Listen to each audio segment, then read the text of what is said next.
Ya, Pak Reza, apa masalah Bapak? Di sini saya mau menjadikan model kebanggaan ini adalah atasan saya gitu. Di mana atasan saya waktu itu memang pada saat pengambilan keputusan atasan saya itu tidak berpikir objektif, melainkan dia berpikir subjektif. Jadi ketika kita memberikan saran, masukan ataupun kritik ke atasan, itu semuanya ditolak mentah-mentah. Walaupun atasan pada saat itu bilang, oke saya tampung dulu, oke akan kita selesaikan secara bersama-sama. Tetapi pada kenyataannya setelah implementasi ke lapangan, apa yang dilakukan itu tidak sama dengan apa yang dia ucapkan. Seperti itu Pak. Super. Jadi beliau orangnya subjektif, tidak objektif. Apakah ada dalam kehidupan ini yang objektif?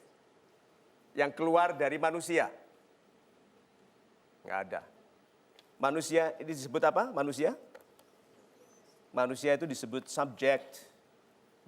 Jadi segala sesuatu seobjektif apapun kalau sudah keluar dari orang, subjektif. Nah, Anda mengeluh tentang atasan yang subjektif. Nggak perlu, anak buah tidak usah mengeluh atasan yang subjektif. All bosses are subjective. Mereka subjek. Tapi kan jelek nanti dulu orang-orang berhasil, satu orang dari miskin menjadi orang besar itu subjek loh. Pelajari sikapnya yang menjadikan subjek sukses. Jangan dikritik dia subjektif. Aha. Terus Anda bilang gitu, dampaknya ke perusahaan, ke organisasi yang lain. Nanti dulu, lihat ya, lihat dulu. Waktu itu Anda, di perusahaan Anda ada Pak Dirut? Ada. Ada Pak Dirut. Ada beberapa direktur toh? Iya ada juga. Seberapa dekat Anda posisinya di perusahaan itu dengan Pak Dirut? Kebetulan waktu di perusahaan saya sebelumnya saya menjabat sebagai seorang staf HRD. Staf HRD berarti agak jauh. Tapi memang Di ruangan sebelah. Jauh sekali. Sini, situ. Aduh. Ini lemari di belakangnya ini. Oke. Lalu Pak, orang ini mengkhawatirkan perusahaan. Ini loh. Ini loh Pak. Kita itu ngurusi ini loh. Bekerjalah menjadi yang terbaik di bidangmu pada tingkatmu. Banyak anak buah di perusahaan merusak fokus karirnya sendiri, ngurusi yang bukan urusannya. Fokus ke dirinya sendiri, kasir, jadilah kasir yang terbaik. Jangan khawatirkan yang tidak dilakukan oleh orang lain. Khawatirkan yang bisa Anda lakukan tapi tidak Anda lakukan. Dalam nggak itu tadi? Oke, so. Ya. So, dari yang saya sampaikan tadi, kalau Anda boleh bekerja lagi di perusahaan itu, apa yang akan Anda lakukan? Kalau saya boleh mengulangi tugas saya lagi, di sini saya ingin menjadi seorang manajer. Bukan pangkatnya yang penting ini loh ya, sahabat-sahabat saya yang baik hatinya. Kalau kita karyawan, ya karyawan, tolong dihitung ya. Perusahaan selalu menghitung keuntungan yang Anda sebabkan. Kalau Anda tidak menguntungkan bagi perusahaan, jangan harapkan Anda diperlakukan dengan baik. Nggak mungkin perusahaan, ini kuncinya ya. Dan saya dulu waktu sebagai konsultan, saya nasihatkan kepada klien saya, jangan biarkan satu orang pun di organisasi Anda yang tidak ada hubungannya dengan hasil. Jadi dikeluarkan Pak Mario, mau apa lagi? Terus bilang, kejam, enggak Pak, ada perusahaan lain membutuhkan dia. Dia tidak baik bagi Anda, dia bisa baik bagi orang lain. Kalau Anda jadi bintang di bidang yang Anda kerjakan Pak, orang ini Pak di atas kabarnya itu terdengar Pak. Terdengar. Ini dengar. Siapa namanya? Reza. Could you please stand up here? Kirim ke sini, saya mau ketemu.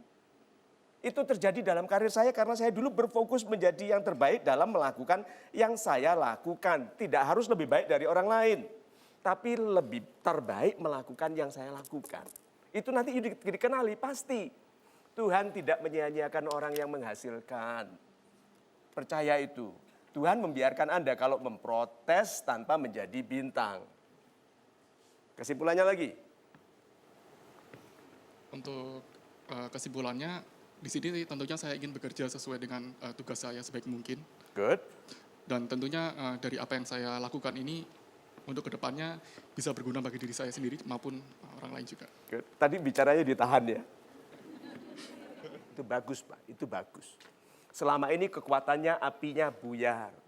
Kompor itu loh, apinya itu harus padat. Di bawahnya panci. Kalau apinya menyebar luas, nggak mendidih-mendidih. Banyak di antara kita itu hidupnya terlalu lebar, ngurusi ini, ngurusi itu. Sampai kehidupannya sendiri tidak mendidih-mendidih. Nah ini tadi sudah ada mental, ada perubahan mental. Waktu bicara dia menahan diri untuk tidak bicara di luar tugasnya. Ya. Yep. Nah sekarang di perusahaan Anda yang baru, dari pelajaran ini tadi, apa yang akan Anda lakukan? Tentunya untuk di perusahaan saya yang baru ini, saya kembali ke dasar lagi ya. Saya belajar dari awal lagi, dan tentunya di sini saya juga mengenali job desk saya yang baru. Dan tentunya di sini saya ingin bisa melakukan apa yang menjadi tugas dan tanggung jawab saya, seperti itu. Job, description. Betul. Ya, Ya. tugas. Betul. Good. Anda menjadi tukang sapu. Ini job desk, job description-nya. Ada meja kotor.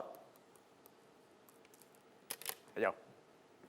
Siapa yang membiarkan karena sudah ada yang mengurusi? Enggak berani angkat tangan karena Anda sudah tahu logika dari golden ways adalah lebihkan yang Anda lakukan. Kalau orang tidak melakukan, jangan mengeluh. Kalau kita mampu melakukan, lakukan. Ya, good. Pak, gajinya tukang sapu 500.000. Gajinya tukang lap 500.000. Rugi nggak tukang sapu yang ngelap meja? Rugi nggak? Tidak. Kenapa tidak rugi? Kenapa tidak rugi?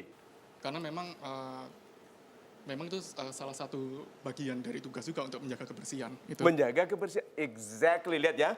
Job description-nya tukang sapu, dia menaikkan pangkat dari description-nya, yaitu kebersihan. Pak, ini cantik sekali, you're getting it, Anda sudah dapat itu konsepnya.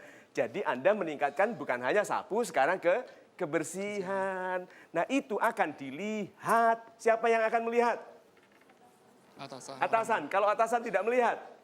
Tuhan. Tetapi temukan cara ini yang saya lakukan waktu masih muda. Saya akan lap mejanya, tapi saya tunggu ada yang lewat ngeliat. Loh harus. Itu saya lakukan dulu. Saya biarkan kotor. Begitu ada yang lewat baru, ini kok nggak ada, baru saya lap. Memang harus begitu. Karena sukses itu 90% penampilan, 10% itu persiapan, ilmu, belajar.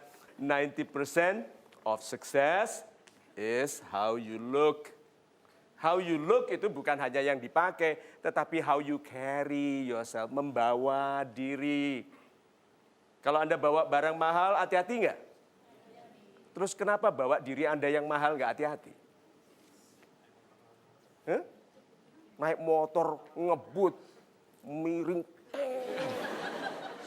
Ya di tikungan semua, jangan sampai ditelikung sama temannya. Itu miring, sisirnya hijau keluar. Ayo, berarti Bapak sudah mulai dapat konsepnya. Kalau begitu ikhlas, lakukan hal sederhana yang bisa Anda lakukan, lalu naikkan pangkat sendiri. Sekarang, apakah orang-orang yang di atas itu yang dilakukannya hebat? Tidak, sederhana. Apa yang dilakukan oleh seorang kepala negara? Juga nerima telepon. Apa yang dikatakan oleh anak SD waktu nerima telepon? Halo. Presiden apa? Halo. Halo. Sederhana toh? Waktu ditanya, apa kabar? Anak kecil bilang apa? Super. Kepala negara apa? Kalau ditanya apa kabar? Super. Anda sendiri bagaimana? Coba itu.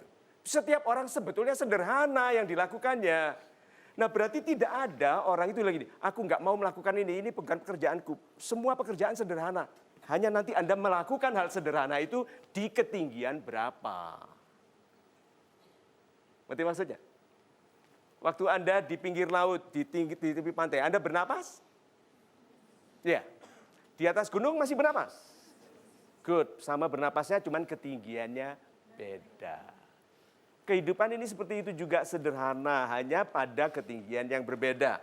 Begitu, Pak? Ya, betul, Pak. Good. Kita berikan tepuk tangan dulu.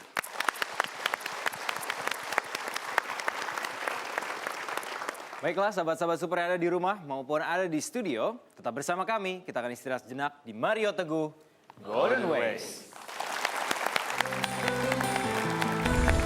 Yang kebangetan itu bukan laki-laki. Laki-laki itu yang namanya laki-laki mau memilih dia jatuh cintanya